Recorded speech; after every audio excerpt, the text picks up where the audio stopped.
Hi, I'm Justin McDaniel. I'm a professor of Buddhist Studies in the Department of Religious Studies, and I teach a course called Gods, Ghosts, and Monsters. Well, teaching online, it was a new experience for me. I've only done it 2 years, and I actually was a little skeptical. But it was overall a very positive experience, and actually the classroom discussions, even though they're online, were actually better than almost all the live classroom discussions I've ever had in 17 years of teaching. People were more engaged. I noticed a lot of women spoke up more than men, which is usually the opposite in classrooms, and it might be the live component. I'm not sure. That's something I'm still looking into. But we had this vibrant discussion. We had quoting of texts. We had the statement of opinion, but also arguments with evidence, and it was just, I was blown away from the first year I taught it, so I came back immediately to teach it the second year.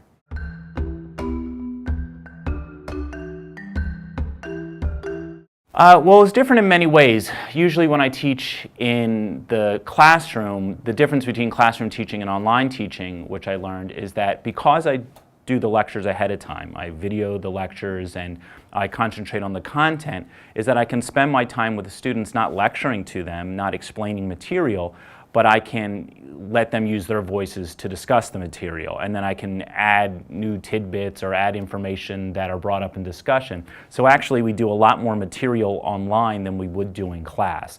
I assume they're doing a lot of homework in my live class, but I can't be there and actually witness it. In the live class, I'm actually seeing them work online and seeing them work in discussion.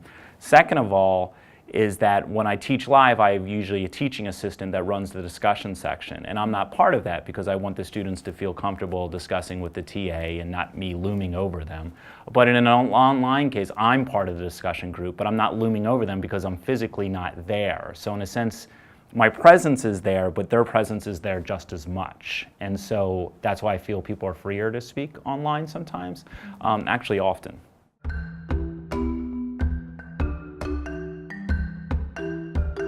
Well, the first time you set it up, it's hard because I wasn't used to making video lectures. But once I got used to the technology, which really took me about 2 hours, it wasn't like I spent a lot of time on this. But once I got used to that, it was quite easy to make the video lectures. But what I could do was I could add video field trips. I worked with the team at Penn to do video field trips, which was a nice component because I can't take the students on field trips.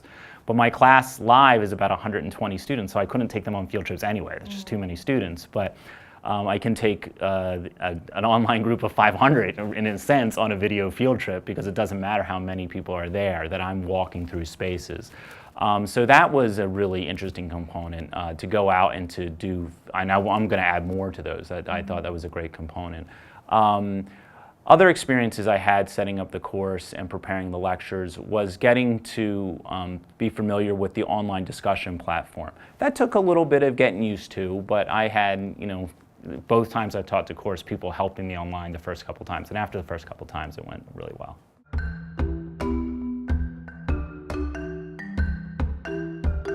Well, I can actually get to know them each as individuals, which sounds strange. In a live class, when you have so many students, I barely get to know 10–15% of them because my office hours are split up with teaching assistants. There's only so many physical hours a day that I can actually meet with students.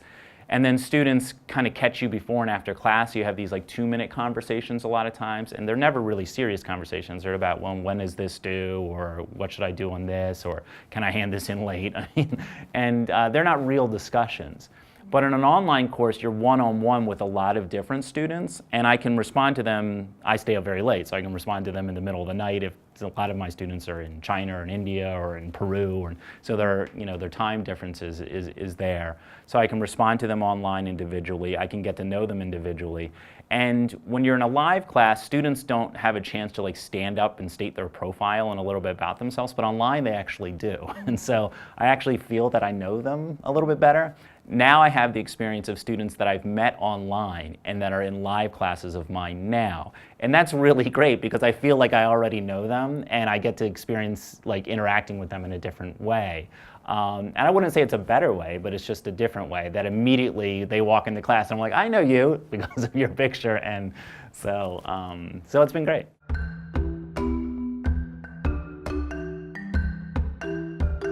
It surprised me how easy it was. That I really thought, I'm not a very technically capable person. I don't have any Twitter accounts or Instagrams. I have a Facebook, but besides that, I don't have anything else. And I'd never done it before. And so I really thought it was kind of daunting at first. But the team at Penn made it really easy. I've liked the experience. I hope to do it really every summer. You know, I couldn't see why I wouldn't do it. Last year, part of the class I was actually in Burma. And I was teaching from Burma, but the students actually didn't know that. As long as I have an internet connection, it was fine.